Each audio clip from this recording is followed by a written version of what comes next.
So political correctness is a big deal for us today, and we've got a lot of we can have a lot of debates and arguments about what the right thing to say, what is politically correct, what is non-politically correct, politically incorrect.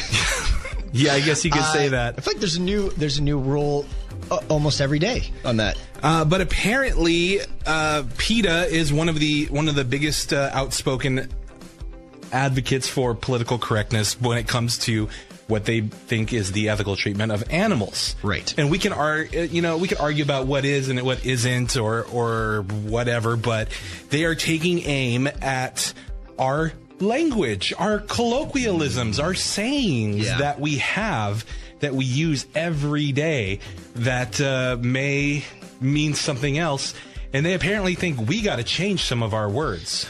Yeah, apparently we're not good enough to animals, or we're showing disrespect by some of the things that we say every day, which of course we're not. But it's true. So I don't think members of PETA are listening to our show. I'm just going to throw that out there. Maybe. And so when we what the phrases that we're talking about are phrases like kill two birds with one stone. Oh, how dare you! So they say, you know what? Don't say kill two birds with one stone. They say use the phrase feed two birds with one scone. I kind of like that phrase. No, you don't. Come just on. For the fun of it. And scone. Because I like of how ridiculous it is. And I like saying scone. Someone responded to that one and said, yeah, but don't you use eggs to make scones? So you're really feeding the birds their own eggs? Oh, you monster. Awful. A phrase like bring home the bacon. Don't say that. Say bring home the bagels. Nope. Take the bull by the horns. Don't say that. Take the flower by the thorns. Come on. I mean that's. Why would you take a flower by the horns? The thorns. I mean, I'm mixing them up. So, and then of course, like, don't want to beat a dead horse. Say feed a fed horse. Because of course. Feed a fed horse because it's already because you don't want to advocate violence to animals. Rob, we're getting a call on this. I don't know if you want to take it real quick. All right, here we go. We're getting a call on this, and you can too at 877-530-5388. Hello, caller. Who's this? Hello, this is Christina Elise Perez, but you can call me Moonbeam. Hi, Moonbeam. Hello.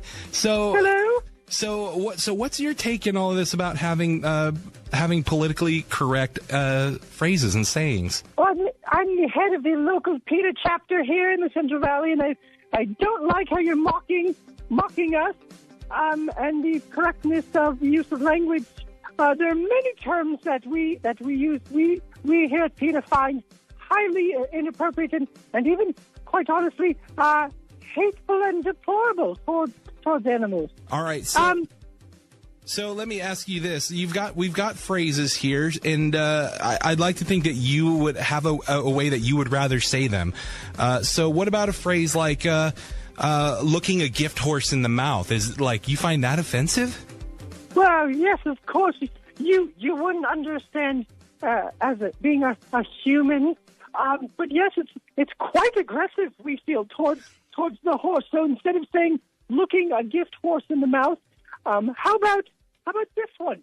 Bow to the almighty horse, avoiding eye contact. We think that's much doesn't even much make better. sense. I don't get that. I don't get that. I guess you can change that if you'd like. Okay. How about this phrase, like opening a can of worms? Do you find that offensive? Well, of course. Why would you confine our beautiful, lovely, squiggly, slimy friends to a can? That's awful. They don't belong there at all.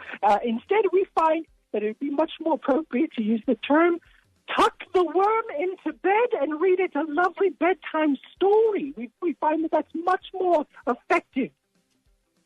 What? Are you serious? That's a lot of work instead of just opening a can of worms, and that's not even really what that means.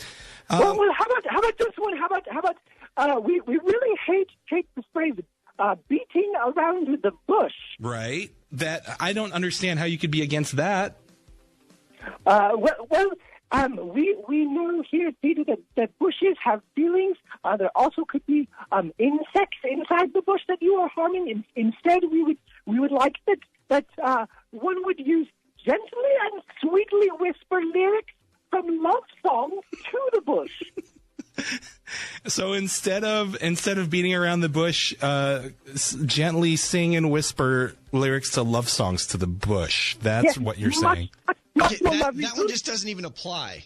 Yeah, it really doesn't. Okay. Well, if you don't like that one, we also we have a big problem with Curiosity Killed the Cat. Well, yeah, I mean that's kind of a like an old tale, like a fable type tale that is just it's a cautionary warning. Yes, that is true. We have a big problem with that one because instead you could say Curiosity led the cat to enlightenment. What? That doesn't even make sense. Well, the cat's curiosity led it to something positive instead of negative. We feel that is much more appropriate for our feline friends. Okay, all right. Well, I mean, all right. I'll give you time for one more, even though I agree with John. This really doesn't make sense. Okay. And which one is that? How about it's a dog eat dog world? Oh no, we're totally fine with that one. Oh, okay. Well, thanks for the call, Moonbeam. Goodbye.